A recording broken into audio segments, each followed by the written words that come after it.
Alors, revenons sur la question du viol, puisque on en parle avec l'affaire Hulot, etc., etc. D'ailleurs, je ne dissocierai pas le viol et la violence.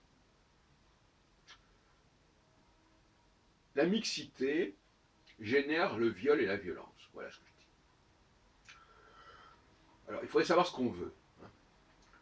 On ne peut pas à la fois proposer la parité, l'égalité, la mixité, et ensuite se plaindre d'un certain nombre de conséquences de l'ordre du viol et de la violence. Car la violence est souvent l'incompréhension. C'est le fait de ne pas avoir les mêmes codes, pas avoir les mêmes valeurs, pas avoir les mêmes signes de communication. Donc là, il y a une sorte de contradiction fondamentale euh, que l'on n'a pas suffisamment signalée. On a une sorte de double bind, de double contrainte. On nous dit à la fois les hommes et les femmes sont égaux, et ils doivent cohabiter, et ils doivent se retrouver dans toutes sortes d'enceintes. Il n'y a aucun endroit où la femme ne saurait pénétrer.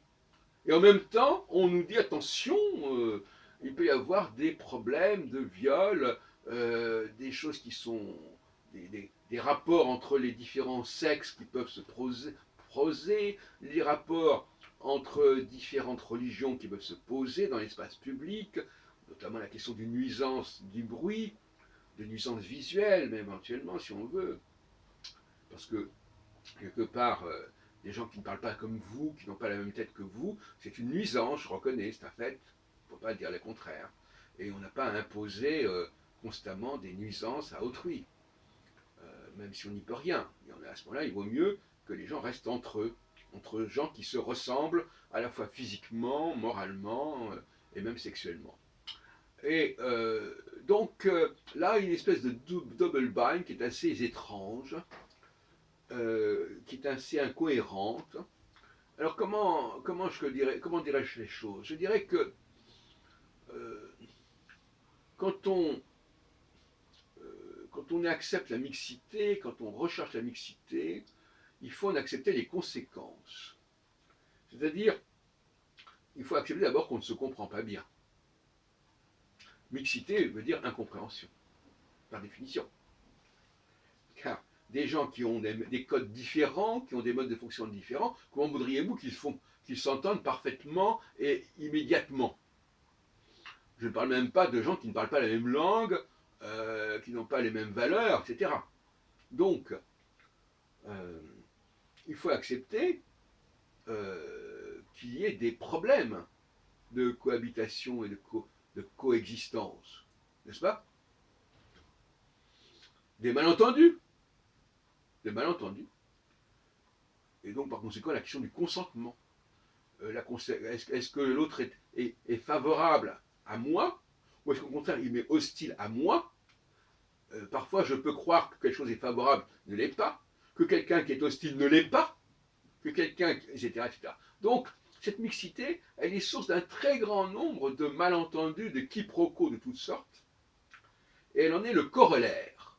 Le corollaire de la mixité, c'est la violence, sous toutes ses formes, incluant effectivement le viol, c'est-à-dire des choses qui se produisent parce qu'on ne s'est pas bien compris, parce qu'on n'a pas les mêmes valeurs, on n'a pas les mêmes repères, et en même temps, on cohabite. En même temps, il y a une promiscuité. Et il faudrait qu'on. Je vois que justement dans les réunions, dans les discussions auxquelles j'assiste, je vois que ce problème de mixité n'est pas abordé. Alors qu'il est évidemment. Il sous-tend la question du viol et de la violence. Puisque le viol et la violence, c'est toujours par rapport à autrui.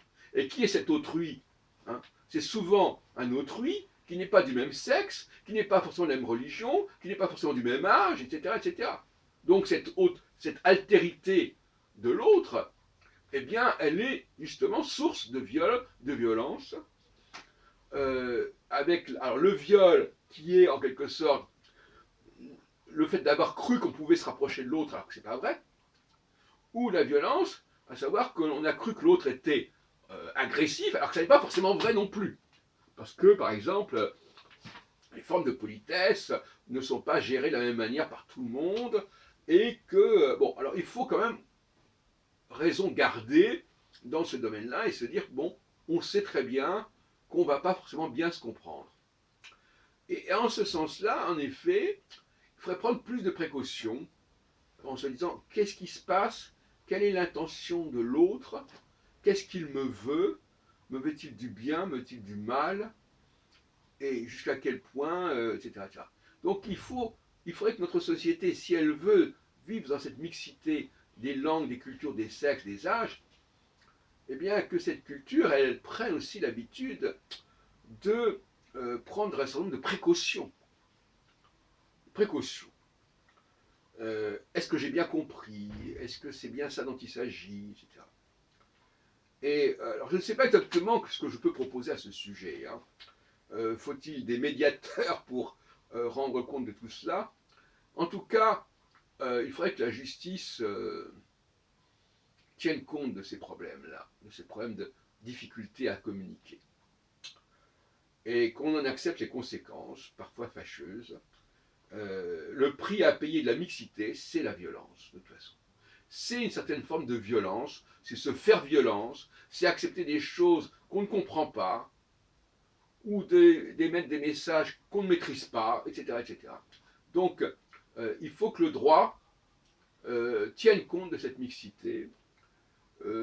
Souvent, le droit s'est construit dans des conditions où les choses étaient bien claires, bien séparées, et maintenant, il faut un droit de la mixité, il faut une pensée juridique de la mixité, il faut revoir la question du pénal, la question du civil, au regard de cette mixité qui exige une vigilance particulière et qui exige aussi de faire la part des choses.